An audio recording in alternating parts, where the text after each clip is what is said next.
Welcome, everyone. Thank you for attending this side event organized by Climate Change Association and Energie. We will present today the story behind the figures on how non-state actors bolstered climate action through pandemic times. This presentation will be mostly based on the findings from the Climate Change Observatory's 2021 Global Synthesis Report.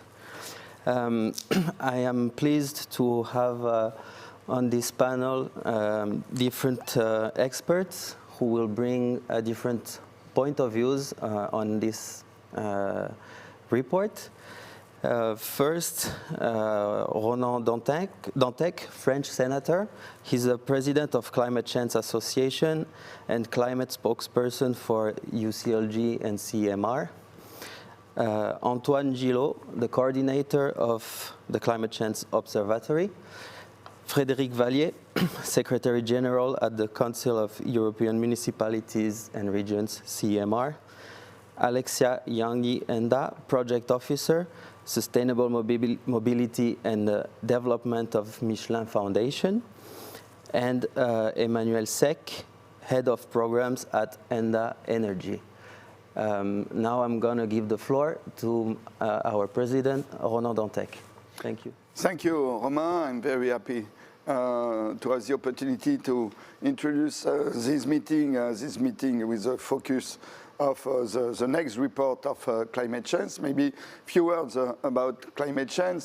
Climate change in the galaxy of the different NGO network who try to mobilize to tackle climate change, try to involve together all the different non-state actors, all the different local government, because we know all that at the end we need concrete action. If we want to decrease CO2 emission, if we want to adapt our territories, it's very important to enforce local actions, to multiplicate action. It is the role of climate change. With our event as the principal climate change event in Africa, the next years, with our report, our idea is the same, to develop exchange of best practices, evaluate action, put on the table of the different negotiation and debate proposal to enforce this action of the different actors. It is the role of climate change. The report of the real concrete action is one of the main actions of climate change, because we think that it's very important not just to analyze the commitment, and of course the COP, it's a place for the new commitments. We have a lot of commitments during this COP26, but to see after the commitments the reality of the actions. What the actors, the local government, the companies do really. What is the impact of the different action? How we cross the legal framework, the proposals, the subsidies of the state with this action on the territory, on the ground. It is the role of the report. This report is absolutely unique at the world level. It's a strong job, strong work. To have this report with a synthesis of different other report, more precise report. And we are very happy to present this next report with maybe a new situation at this moment, with a world more complex after COVID crisis. What is the impact of COVID crisis for the evolution of CO2 emission? But a world maybe more difficult. We know that, for example, between America and China, there is some fight at this moment, economic fight. What is the consequences of all this world situation for the global and concrete local impact? It's the key role of this report, and at the end we show that it's possible to do something. We show the result of the mobilization of local government, and at the end we try to tackle climato-fatalism. I think that climato-scepticism is disappear at this moment, but climato-fatalism maybe is worse for the future, and the role of the report is to show what is possible to do at the good level. It's our role. Thank you, Ronan. Now I'm going to give the floor to my colleague Antoine Gilles, who is the coordinator of the observatory and this publication, to present in a few words with a presentation the Global Synthesis Report on Climate Action by Sector, its executive summary. Thank you, Antoine. Thank you, Roman. Thank you, Ronan, for this introduction. I'm happy to have you here all physically or remotely. I am Antoine Gilles. I coordinate the Observatory for Non-State Climate Action at the Climate Change Association. Today, I will introduce you shortly the key takeaways from the summary for decision makers that we've just released on Monday. The full report will be published on Monday, 29th of November. So I invite you to stay tuned and look at the report when it will be fully released. For now, I just want to say that when everyone's looking at pledges and commitments at the COP, it is really important to have practical insights and take a few steps back to analyze and draw lessons from concrete action. And that's what we've tried to do with this 4th edition of the Global Synthesis Report. By sector, it is organized according to the main emissions sector that you can find in the IPCC guidelines, for instance, energy, transport, building, industries, waste, and also land use. So let's take a look at this year's key takeaways. The first thing is we should look at the emissions to understand the global picture. Global emissions have known a record high decrease in 2020 under pandemic constraints. Now in 2020 it is bouncing back, but at different pace according to the regions that we have. In Europe, where the emissions, Europe, but also the Americas, Japan and South Korea, the emissions were on a decreasing trend over the last years. It is now rebounding back, but slower than you can see, for instance, in major emitting Asian countries, but also Russia, Turkey, Australia, where the emissions were before the pandemic on the rising trends. And then you have the situation in Africa and Middle East with countries highly dependent on fossil fuels production for their revenues, and the pandemic stopped the trend of fast rising emissions before 2020. And now these emissions are bouncing back, but at a slow pace because of the difficulties regarding fossil fuel production. In some major economies as Europe, but also China, but also the US, you can find major shifts in 2 sectors regarding the production of low-carbon electricity and low-carbon mobility. These are not sufficient enough to say that there is a global transition. Instead of a transition, we talk about an accumulation. And this global accumulation is fed by regional transitions in sectorial transitions that happen in some countries around the world. Yet, these transitions regionally also mask some contradictions. For instance, in the transport mobility, you can see that 2/3 of the best-selling EVs, electric vehicles in the world, are SUV or sedans, much more heavier than conventional vehicles, even in the US, where vehicles are already really weigh really hard. The third key takeaway is that the electrification of end uses and the decarbonization of the electricity mix are out of synchronization. We've seen massive results in some sectors, including the car maker industry, regarding emissions over the last years in Europe. Also in buildings, electrification is improving, in a railway, but the electrification of end uses would be nothing without a turn towards low carbon sources, energy sources for the production of electricity. And what we see at global level is that we are adding both low carbon and carbon intensive sources of electricity, be it in China, be it in the US, or even in Europe, where gas keeps strong support. The fourth key takeaway of this year is the demand for low carbon goods and services outstrips the adaptation capacity of the global economy supply chain. We've seen our shortages in some strategic low-carbon goods as strategic metals and minerals, but also the bike industry, lumber, which have suffered breakdowns in supply chains due to rising demand and market concentrations, as the example of Shimano illustrates for the bike industry with over 400 days of delay for some bike pieces.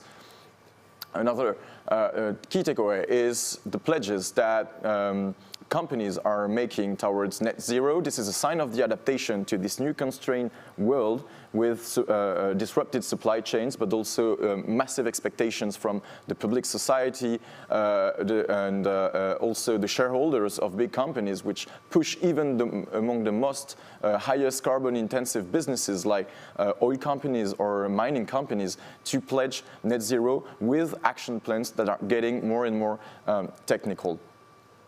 The supply disruptions and the carbon neutrality commitments that we've described are driving companies towards concentration and vertical integration. It means that oil and mining companies, for instance, that we've talked just a couple of seconds, are using mergers and acquisition to increase their exposure to low carbon assets. It means that they are using external growth to enter the new low carbon markets. Also, we are seeing some companies like Foxconn, who used to be known for making the iPhones for Apple, which is entering the electric car market with signing joint venture with Stellantis, for instance, or Tesla, which is signing supply agreements for their strategic minerals with some mining companies.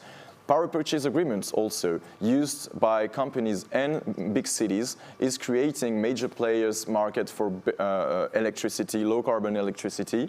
Melbourne has reached 100% renewable power in 2020 thanks to power purchase agreement, but this tool is often used by big players. And then you have all these countries and also regions like Quebec, which are trying to shorten the value chain by developing regional industrial clusters to develop the low carbon technologies of the future, like lithium-ion batteries, with a huge competition around the strategic materials in shortage. Breakthrough technologies have also gained credibility for sectors that are struggling to decarbonize, as air and maritime transport, but also the big industrial sectors as steel making, chemical, or also cement industry. It means that hydrogen and carbon capture and storage have recorded increasing investment in 2020 and are also expecting new investment with the recovery plans from the states, but also private investment from companies which try to turn into low carbon service companies for decarbonizing the scope 3 of emissions. It means decarbonizing their customers' emissions. Yet, both carbon capture and hydrogen remain largely carbon intensive. Hydrogen comes from mostly gas production and sources. In the CCUS, the carbon which is captured is mostly used into depleting oil wells to increase the oil production. Then we see that the recovery plans from the states are quite split between green and brown investment. It means that those green investments need to prove their leverage in the future because it can rise a lot of new shifts into behaviors, like we've seen with the bicycle lanes in the cities, for instance, and the low carbon, the high carbon investment within the recovery plans are also proving crucial to support non-competitive carbonized industry like fossil fuels or coal production. Then we take a look at the local governments, which are often the driver for change, in which try, in this context of pandemic, shortages in carbon neutral commitments, to adapt the pace of the transition to match the needs of their capacities and communities. As I said before, we've seen a strong support of cities to cycle lanes, but we also see that in this Covenant of Mayors, European network of cities, there has been strong results in terms of mitigation of emissions. But in some other cases, as in the US, we've seen cities struggling to ban gas from new buildings against states which are trying to hold them back from prohibiting gas in the new buildings because of employment concerns and protecting the local industries. This is what we mean by adapting the pace of the transition at local level. And our last, but not least, key takeaway for this year is how shareholder activism has changed the way civil society is acting to push companies and local governments to commit to new and bolder targets, but also action within their organizations. For instance, shareholders' activism in companies have driven major successes by putting forward a lot of resolutions during the proxy seasons for company, receiving also good results and changing the boards of some companies as ExxonMobil, which received new directors coming from activist hedge funds. And we also see an inflation of climate lawsuits over the years, which are gaining successes in France, in the Netherlands, to shift the policies from the states and companies, but also some failures, as in the case of Heathrow Airport in London, which the tribunal, the Supreme Court, finally allowed to extend. We have other examples that I invite you to take a look in the future report that will be released, and you can also join us on our website to read the summary for decision makers in both French and English. Thank you very much, Antoine, for all these takeaways. I really encourage the participants who are connected to send questions if you have. Otherwise, you will find the contents online on our website, as mentioned by Antoine. Now, after this overview, I would like to have some inputs from different actors. That's why I'm gonna now ask to Frédéric Vallier, who is the Secretary General of CEMR, about the local government's involvement in this panorama. As mentioned by Antoine in one of the takeaways, the local government members of the Covenant of Mayors have decreased quite a lot their emissions. So we would like to hear from you. What is your point of view on what are the next steps for the local governments? How can they increase their efforts? How they can also involve more actors at the local level? And eventually how CEMR is helping them to do so. Thank you, Frédéric. Well, thank you. Thank you, Roman, and thank you, Climate Change, for inviting me. I think, first of all, let me say that this report is very important to us because this is a way to showcase what's going on and to evaluate the evolution of the situation with different stakeholders, including local governments. Local governments have been front runners in the fight against climate change because probably it is at local level that we see the consequences of climate change in the most striking way. Cities, and you mentioned the Covenant of Mayors, European local governments engaged into the Covenant of Mayors back into 2008 to say, okay, we can do something and we can go beyond the expectations and the objectives of the European Union and of the member states of the European Union. And at that time, the expectation was to go to reduce by 30% the emissions by 2020. And of course, with the evolution of the discussions and the growing concern about climate change, the objectives have changed. Now, the objective of the cities who signed the covenant are aligned with the ones of the European Union. But what is very interesting is what is mentioned in the report is that signatories of the covenant, which are over 10,000 cities in Europe, the results are better than the average results in Europe, and they are above what the states are doing. So they are really front runners, And they want to keep this front running. But to do that, they need support. They need support from the international community through the engagement of the COPs to engage and to recognize the role that they play into the fight against climate change. And they need financial support to multiply the actions that they are taking.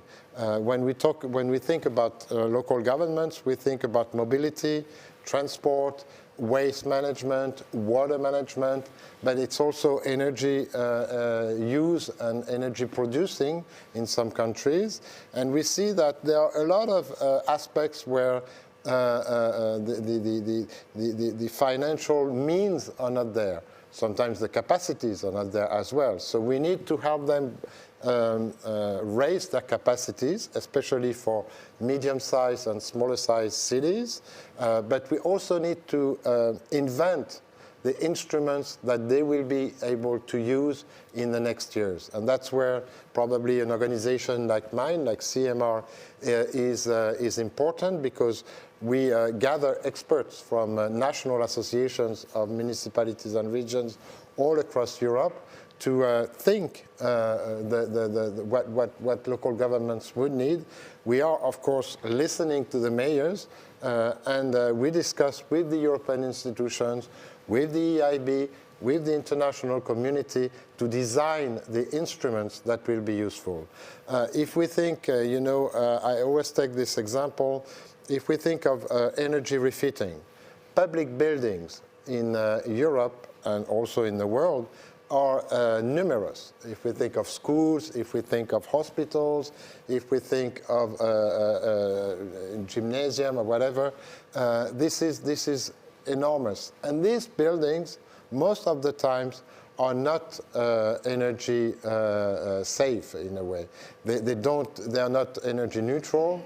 They consume a lot of energy, and they need refitting. To refit those buildings, we need to invest massively. And local and regional governments need to invest massively. So they need not only subsidies, of course, like President Dantec said this morning in a side event, it's always nice to receive subsidies. But what we need is instruments to give them the possibility to invest in the long term, to create a mass investment to change this way of doing. And I could talk about mobility. When a city plans to build a tram or a metro system, it's of course a major investment. Sometimes they don't have the capacity, financial capacity to do it in a short term. They need years. And they need also to find loans that can be taken for maybe 50, 60 years, maybe even longer in some cases.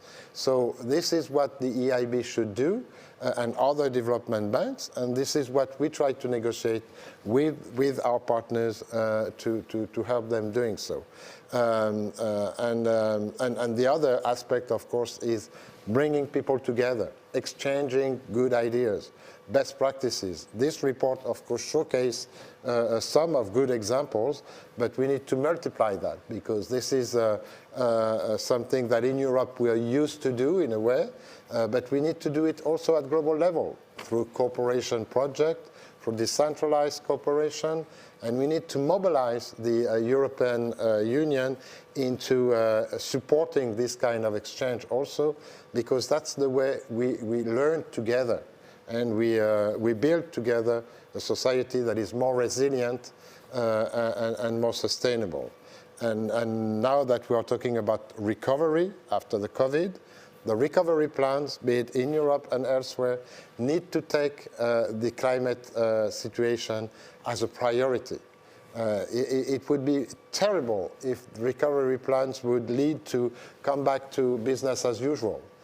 So every new money that is put in supporting the development of our society, every penny, every cent needs to go to tackle climate change and adapt our territories to climate change. Because not only we need to tackle the climate change situation, but we see that more and more we need to adapt our territories to the climate change. We saw, unfortunately, this summer, how much catastrophes there were in our continent, if we think of Belgium, Germany, the Netherlands, with major floods that destroyed completely some towns and villages.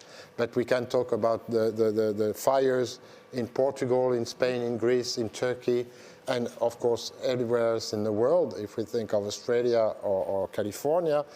And this is just not sustainable. So we need also to move from only mitigation to adaptation, and we need to find the resources to do that. Mm-hmm. Yeah, thank you very much. Yeah, you mentioned the importance of adaptation now, not only even in Europe. Have you seen a change of perception from the mayor's part of CEMR regarding this issue because of these more recent events? Indeed, indeed. For a long time, you know, when we were talking with mayors and with local leaders, they were thinking mitigation. So we need, and reducing their carbon footprint. So many municipalities have done a great job in developing solar panels. I'm thinking of plans to cover the city buildings with solar panels, energy refitting, transport, etc. But they hadn't realized how much climate change would change the way of life of their citizens and would affect their territories. But more and more, like I said before, with the floods and fires, but we can talk about coastal erosions in France and Portugal and elsewhere. So now climate change is real, it's there. So what they are telling us is, okay, we continue to do the mitigation path, but we need to think about adaptation.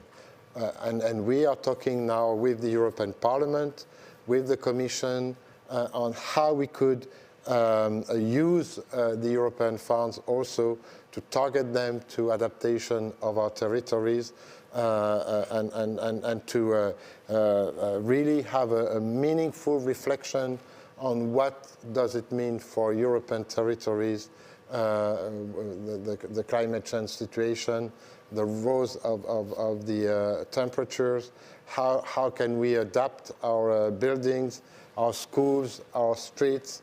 A lot of municipalities are already starting to develop cool zones, for example, and this is going to be the next important path for the next years. Yeah. Thank you very much, Frédéric. If we have time, we can come back to you with some more questions. But now we want to bring another point of view from the private sector, and especially a sector which has been shaked a lot lately and changing very fast, of the transport and mobility sector. So I wanted now to give the floor to Alexia Yangi Enda. She's project officer, sustainable mobility and development for Michelin Foundation. As we saw in this report, you have a fast the electrification of uses in the transport and mobility sector is going fast, but it's also maybe more about an accumulation of views rather than a complete shift from fossil fuels to lower carbon means. But you're specialized more in the global south and how this is evolving there. We have brought maybe a more European point of view now. So I would like to, with your expertise, being on sustainable mobility and development in the global south, how has the mobility sector shown resilience in the global south in the past year? And eventually, if you have some concrete examples from the African continent to showcase, we would be happy to hear about that. Thank you. Thank you, Ronan. So first thing first, beyond our specific business as a tire company, we are also deeply concerned about the sustainable mobility and mobility issues in the global south, so as a worldwide and responsible company. And that is why the Michelin Foundation is working with climate change and also sustainable mobility for all a global-led initiative by the World Bank to foster an ecosystemic approach and provide support to non-state actors working for these issues. And I think we can all acknowledge that the Global South is encountering some challenges in terms of, for instance, increasing demand for transport energy and fuel, and an explosive urbanization. For instance, by 2050, about 55% of African population will be urban. And concerning Latin America, it is about 90%, so it's really impressive. And therefore, the Global South, we have to face those challenges, but while at the same time, planning mobility systems that are sustainable, equitable, and people-centered. And therefore, I can say that the Global South has shown resilience in the past years through several solutions, and solutions that are not just simple replication of Global North approaches, but solutions that are trying to fit the local challenges. And the first solution I can talk about is the development of e-buses and mass rapid transit in Latin America, for instance, both in terms of rail and bus rapid transit system, as it is the main traffic carrier in Latin America metropolitan areas. And for instance, about 68% of passenger travel in Latin America and Caribbean cities is on public transit or shared systems, so it is one of the highest rates in the world.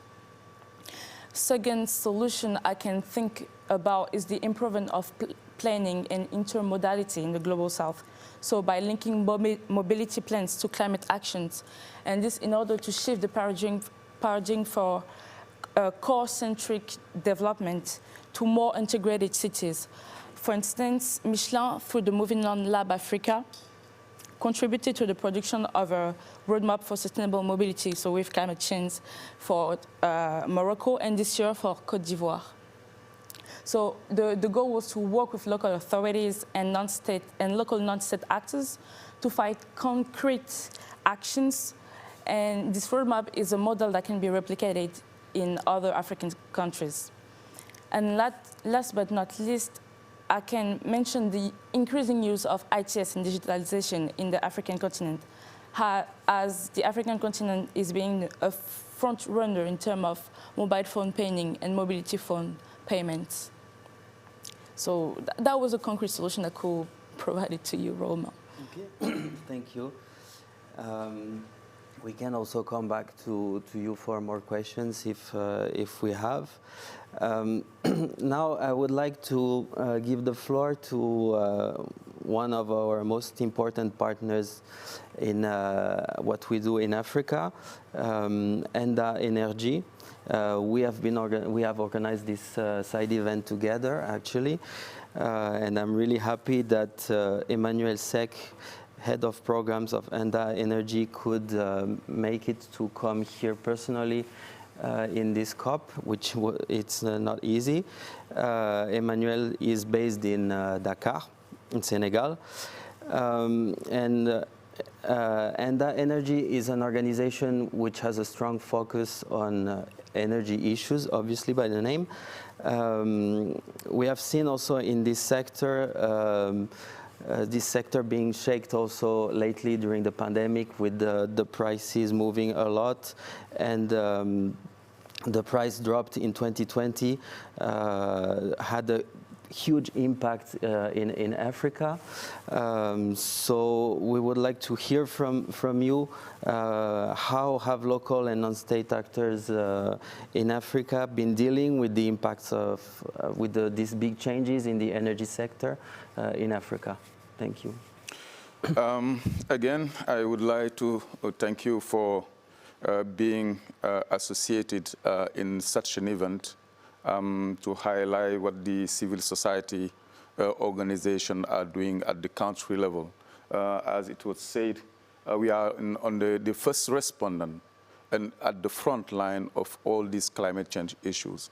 And you will allow me here to concur what was presented as a findings within the report in the introductions. Just to remind the fact that with the pandemic, the global economy was half-masted. With a drop in the use of fossil fuel, we all see that was a decrease. And then we say often that every cloud has a silver lining. So it was, in a way, positive that we see that we have some positive impact on environment and even decrease in the use of fossil fuel. But the trends that we see now is that we are in a track for a strong pathway in terms of use of fossil fuel. In ENDA, as an institution who is working particularly on energy, we have developed a lot of thinking, reflections, and also discussion and dialogue with different stakeholders, particularly the local authorities and also the government. And the thinking we made is how can we come through a deep decarbonized pathway. And the thinking was based on three main pillars. So the first one is to put development at the heart of the discussion we have via integrated approach. Everything that we do, if it is not well integrated, it will be very difficult to harmonize and even to have coherence. We are talking about climate change. Climate change is not something outside the process. Sometimes I say often that climate change issues is not an environmental issues. It is not the political issues. It is a geopolitical issues. And the way that we see proceedings in terms of economic growth show us that we are all competing for fossil fuel. So if we did not find alternatives, in few years, we will exhaust all these fossil fuel and we'll have difficulties to find another way for development. And for us, if we are talking about development, this issue, even if it is for a short term to solve or to find responses for social, economical, or environmental emergency, it should be designed in the long terms. And what we think as a long term, if the ambitions that this climate change process invite us to go with, I mean, come with a low carbon economies and resilient society. For us, that we have to link up or to integrate all what they are doing in this process. This is first pillar. The second is to consider a structural and systemic transformation via dialogue. Because if you look at the process that we have in the SDGs, they say, leave no one behind.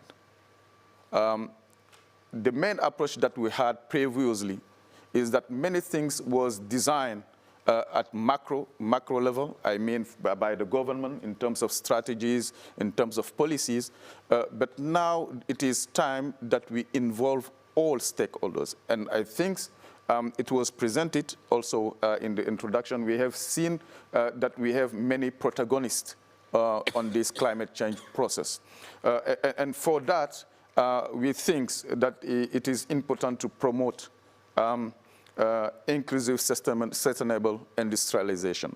So for our countries, which are not very well industrialized or developed, I think it is a chance for us to at least go with a sustainable development by using clean technology.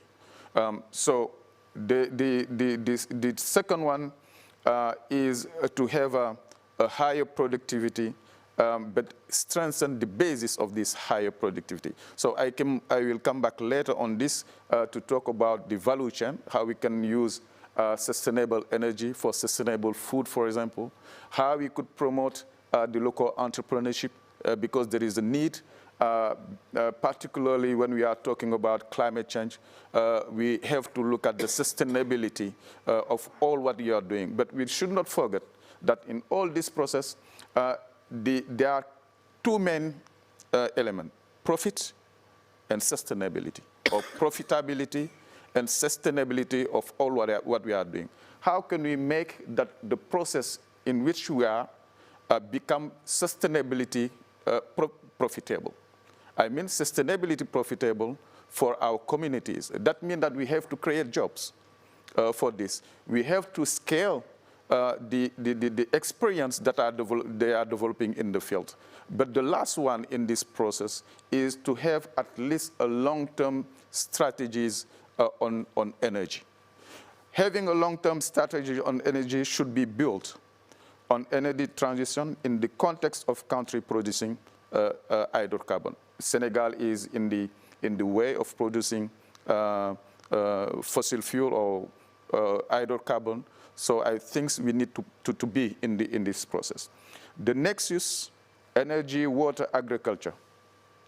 For us, it is really important if we want to have, for example, sustainable food, sustainable agriculture. Access to clean energy for industrial development, increase energy consumption per capita because it is very low in our countries. Access to electricity and others is very low. And I think that when we are talking about equity, this issue is really important in all our process. Development of an energy efficiency culture, because as I have said, we need to bring the climate change issues as a citizenship issues. Because we cannot pretend coming to a change or a paradigm shift and a low carbon economies and resilient without having a critical mass. It is not 10% of the people that will make the change. We need to have all people in the process. And the last in the structural and systemic transformation is to secure domestic fuel. When I say that fuel supply, if with wood, because in our countries people are using until today a lot of wood, and using wood means that you made pressure on forest, and if we want to have carbon stock, we need to find another way, I mean an improved way to use all these resources by, for example, promoting biogas and other. It is an alternative. So let's find the different alternatives that we may have to really be in a sustainable pathway. So the last one, I don't know if it is an English word, but I use it from French, is to territorialize, I mean to localize the public policy and then to scale up what people are doing on the ground, because there are many, many, many responses that people developed on the ground. And I think with the observatory, it is a chance for us to scale up all this, because if we want also to support communities, let's build from what they know, what they assimilate. But if we want them to assimilate what are not or what is not in their culture, it will be difficult for them to follow the way. So this is what we are discussing in our countries, particularly in Senegal, and also in our region, I mean in Africa, because ENDA is not only a national organization. So ENDA, we have office not only in Senegal, but we have office also in Latin America. Mm-hmm. We have office in India, Vietnam, and Mumbai. We had office in France and Belgium, but it doesn't mean that the thinking is beyond a country and a region. Thank you, thank you for all of this. Allow me maybe to ask you one more little question, because I know that you advocate a lot for non-state actors' inclusion in NDCs, and this COP26 is also about raising the ambition of the NDCs. Senegal is one of the countries which brought a new NDC quite early in the process, and it was it's quite an interesting document. So I was wondering if you can explain us a bit more in detail how this NDC has been developed, and if there were concrete involvement of the local actors of Senegal, and how this can impact the climate governance and the climate policies of Senegal, in a few words. Yeah, in a few words, just to let you know that the chair of the National Committee on Climate Change is from ENDA. He's my colleague, Libasba. Yes. So that means that all that we are discussing on climate change, we are closely involved in this process. Just to say, ENDA was one of the first organizations who trained countries on inventory of greenhouse gases, and Senegal was part of that. We have also involved in many studies related to vulnerabilities of communities or different sectors in terms of climate change. And even in the review of because we had what we call the ENDCs, I mean the intended national determined contributions that we submit in Paris. And every time we was calling our government to review the process to be more ambitious. Being more ambitious, what is new there is that Senegal will be, and I think in fear, oil countries. We can say oil country. I mean, we will produce oil. Mm-hmm. And when we have to design NDCs, it's need to take into account these issues in terms of emission. And I think this was included in the process, but also to align what we had in the NDCs and what we are designing in the NAPs. Because we always said that the NAPs, the National Adaptation Plan, should be how can I say it, the approach to operationalize the sector, adaptation sector of the NDCs. If not, we will permanently develop strategies and policies without any coherence. And we need more coherence when we are developing all these issues, particularly the strategies related to the climate change.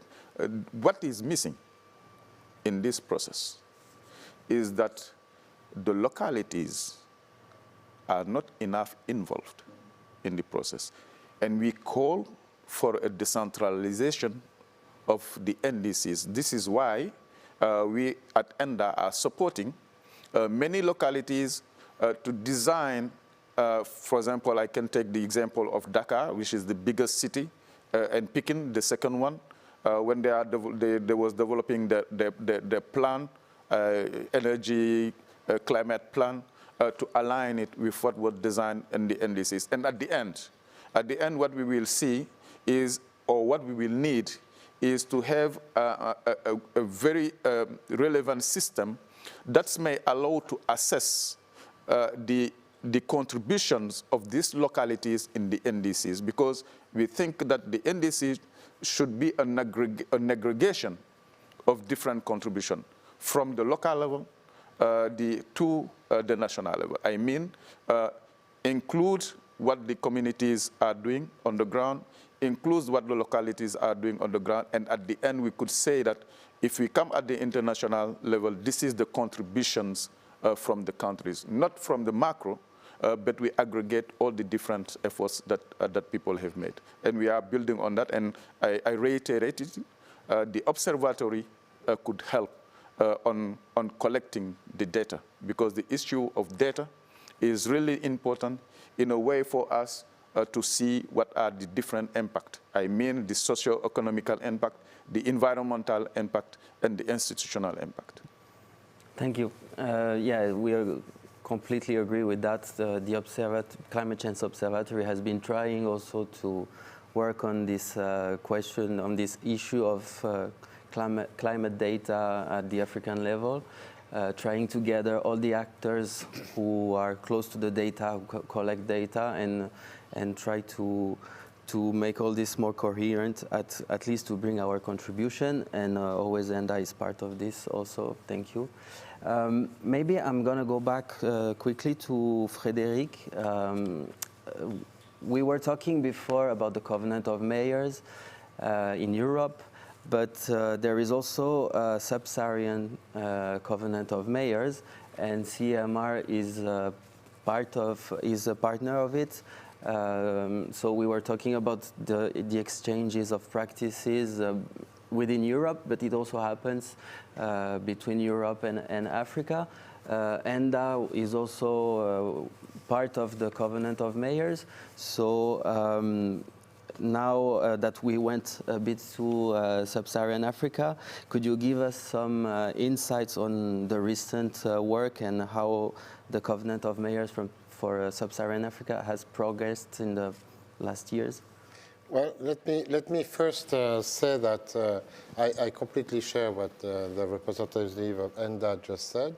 And Dakar is one of the cities that has signed the Covenant of Mayors, one of the first one, and one of the most engaged cities. And it's a model for many other cities in Africa, in Sub-Saharan Africa. There are quite a number of cities who have joined the Covenant of Mayors in Africa. But unfortunately, I think what we need is to see more support to the cities who have signed it. For the moment, there are pilot cities, a group of front runners, which is good in a way because they are showing the way to the others. But those cities receive a lot of support from the European Union and from the international community, and that's good.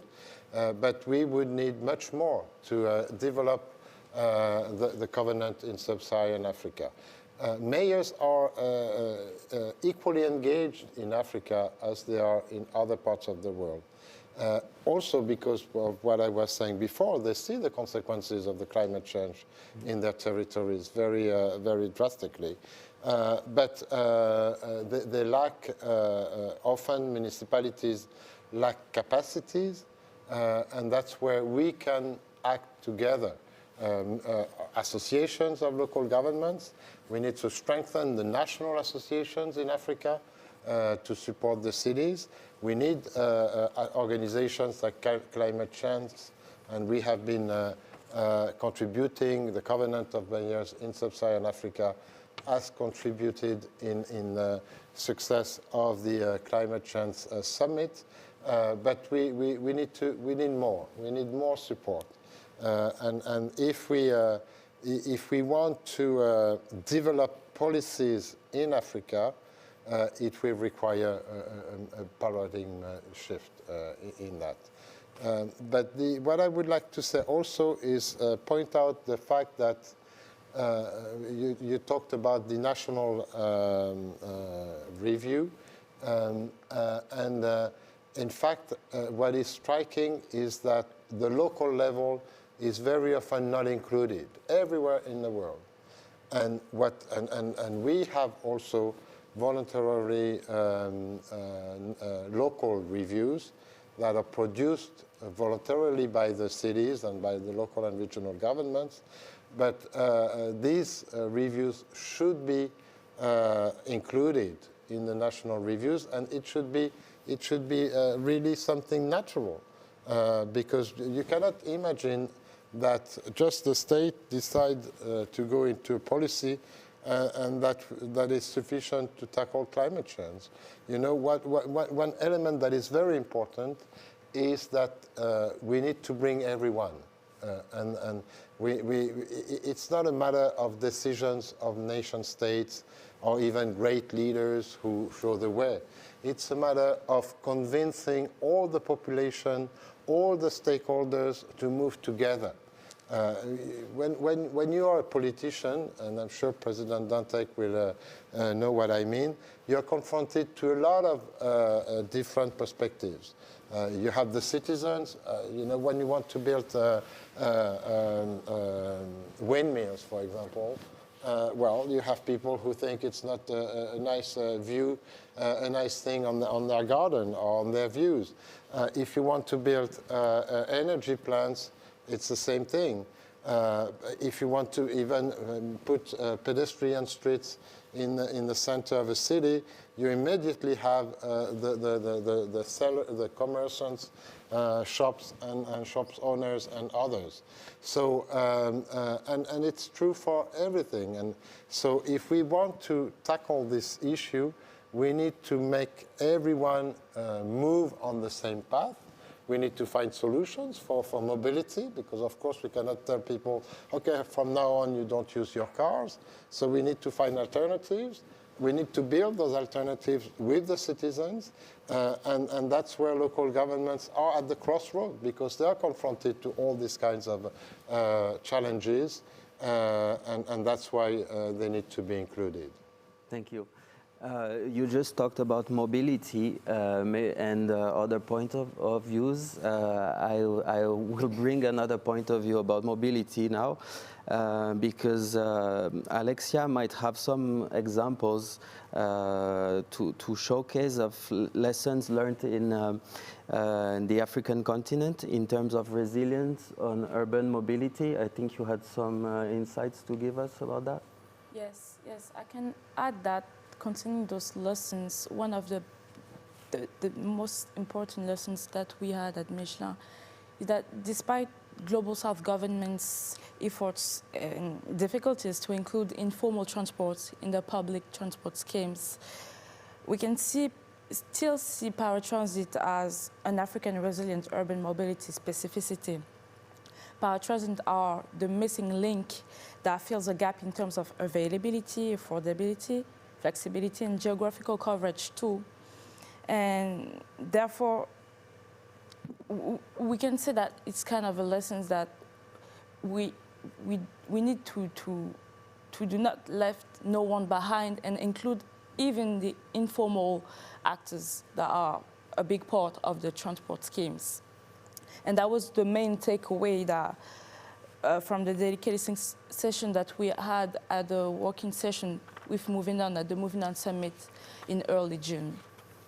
And the second lesson I can provide is more of a global view, is that the Global South is trying to implement resilient urban mobility schemes and measures through urban innovation. And this urban innovation have to perfectly combine social, methodological, and technological innovation to have a local and simple leapfrogging. So yeah, I think that's kind of the lessons we had, and we could specify at Michelin. Okay, thank you. We had one more person on the panel, but she had to cancel, so sorry for her, Madeleine Diouf. She's the UNFCCC focal point in Senegal. But since now she was newly appointed as a head of the LDC group, she's really busy these days, so she couldn't come here and be with us. So now we have a bit of time left. I see no questions from the platform, so I will give back the floor to Ronan, maybe to give some more comments.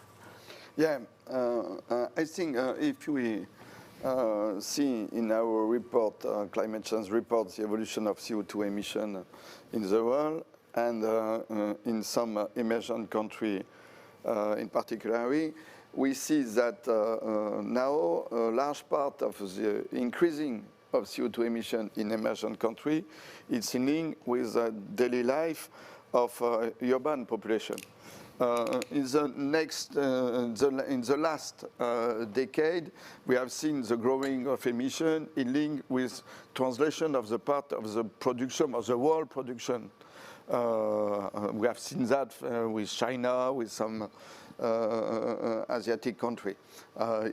Decrease of CO2 emission in Europe in link with production and increasing in Asia. It was very clear. Now we see an increasing with more in link with the life of people. When we see the global emissions of China, when we see that a large part of China people are always rural people with a very low impact and footprint, it's clear that the emission of the middle class in China emit more than middle class in some country in Europe. It is the same thing. It was a case study of C40 who was in the last report of climate change, that in Lagos, in Nigeria, it is the same thing with the middle class, and not poor people, we agree, but middle class, we emit a lot because they need oil for their own cars, because they need electricity to refresh, and the production of this electricity is it's coal or oil. We see that. And if we have not a strong strategy to help some cities to have a clear plan to reduce their own emission in Africa, in Asia, it shows that the effort in other parts of the world will be eliminated by this growing of emission. It's very important to understand that. We are not in the same world that in the end of the 20th century with this question of production, the usine du monde. It was the word in French to define China. No, we are now in a world where all the middle class increasing their emissions. It's absolutely key. It's interesting to see the evolution, the sociological evolution of the people, because if you think of Europe, for example, in the 60s, everybody wanted to have a car because it was the ultimate goal of the new middle class was to be able to move freely and to be independent. And then now we see that the younger generations, hopefully, are less and less interested in owning their own cars, and they use much more sustainable ways of mobility, bicycling, and we see how the cities now are pushed by the citizens to build a cycling path and pedestrian streets. And maybe what we could imagine, but this will require a lot of conviction and a lot of communication, that the new middle class in China or in Africa gets over this moment where having your own car is how important. many times, Frédéric? How many times? But you know, it's the same thing with development of countries. Yeah. Africa has a chance in a way, because they are, well, I don't know if we can say it's a chance, but they are under-industrialized compared to other continents. So if we can help Africa, and if the Africans can jump over the industrial moment and move directly into a post-industrialism, then they will have the development, but they will not have to support the wrong way of development that we had in Europe and that is experienced in China.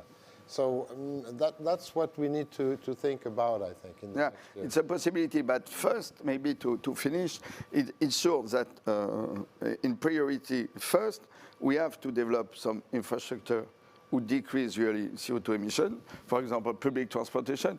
Dakar, it's a very, very good example. When you see in Dakar the new public transportation infrastructure, it's absolutely incredible.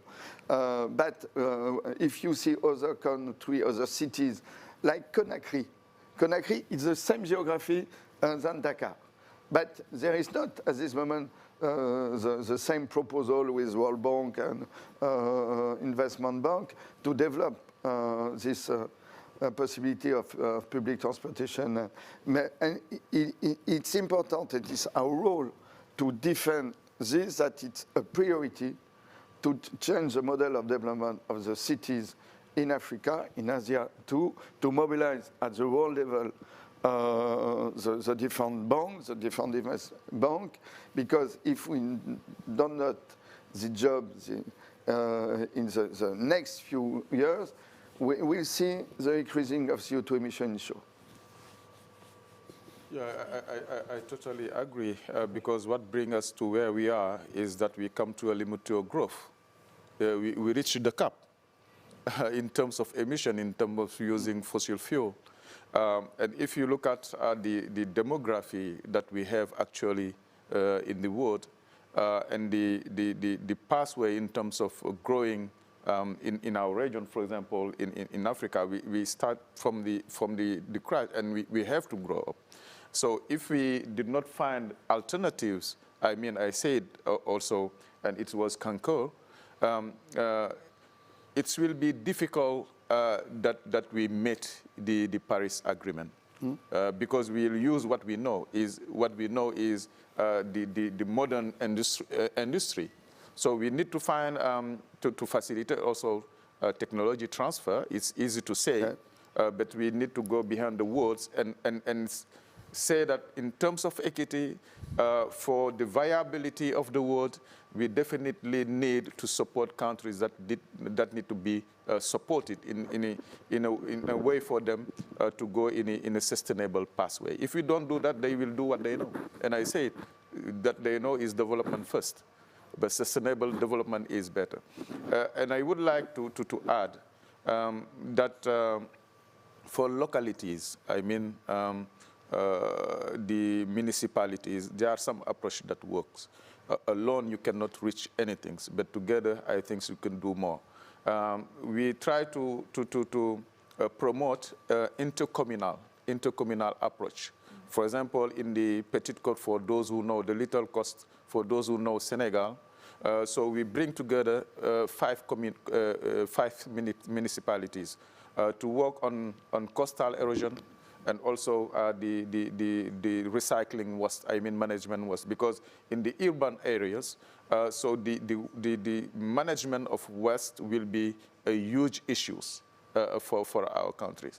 And the last one is related to the partnership. The partnership is really important. As we have said, the localities or the municipalities, they have limited resource person. And then with the convention of mayor, what we did is to train some civil society organization for them to work with the municipalities to develop first their plans, but the second to access to the finance. And that have contribute or support the municipality of Dakar and Pikine to access to the fund. And I think that this kind of partnership should be really promoted if we want to move forward. Yes, exactly. We still have a few minutes. I think that Alexia and Antoine had something to add. Maybe we start with Antoine and then Alexia in 5 minutes. Yes, I'll be quick. Thank you for letting me enter this conversation, maybe providing with some further insights that we had in the report of this conversation about the shift in the development pathway, which from the perspective of the data that we've analyzed in the report, is somehow to be mandatory for the countries and the local governments, considering the increasing competition that Emmanuel was talking about earlier in this conversation for strategic resources. And what we see at worldwide level is from Europe to the US, including Indonesia or Bolivia, which includes countries with high resources in terms of minerals, but also countries which have no mining activities as in the Europe or in the US. We can see that these countries are working hard to bring back new sorts of industries in their territories or to build new ones when they have known, which are industries turned towards low carbon assets, low carbon activities.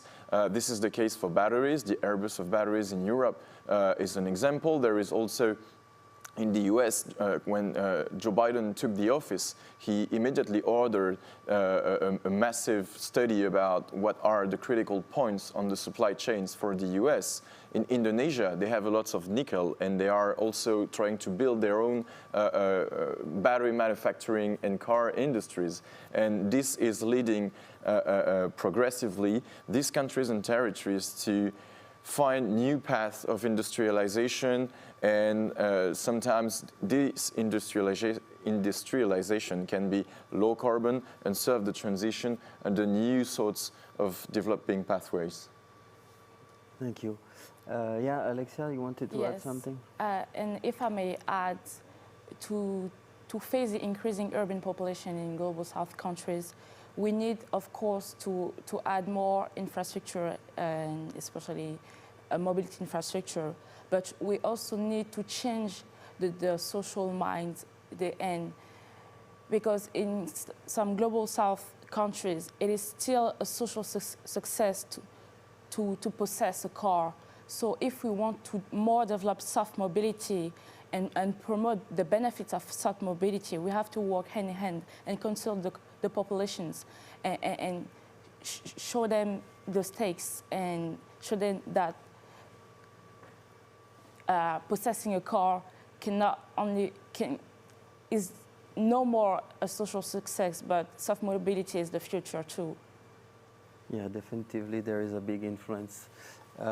Maybe Ronan, you want to add some words before we finish, we wrap up? Yeah, just first thank you to the team of climate change to organize this event, but to write the report. It was a big work to have the capacity to present the report during this COP with not in December, but in the start of November. It was more difficult for us to deliver the report in this time.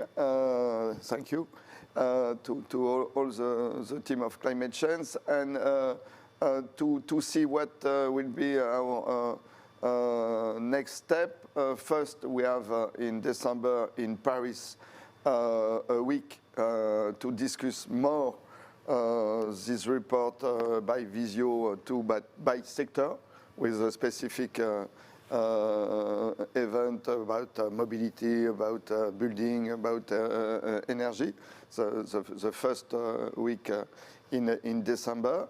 And after, it's always for us, for climate change, very important to continue to work with all the non-state actors and local government, and we have strong cooperation with CEMR, for example, and with ENDA. And it's very important to continue to mobilize non-state actors in Africa. It's very important to have place to exchange, to create new project, new cooperation, to analyze the difficulties, because there is difficulties too. And the next climate change meeting will be in Dakar in the end of September. We are very happy to go to Dakar. Unfortunately, with the COVID, it was impossible this year to organize physically the meeting. We had a virtual climate change African meeting, but we need to have contact by presential. And the next climate change African meeting will be in Dakar in September. It will be an opportunity to continue this discussion. Thank you, Ronan. Thank you, everyone. You can find all the information about the report and all our activities online, climatechange.org in French and English. Thank you to the speakers for their presence and their participation, and to the participants online.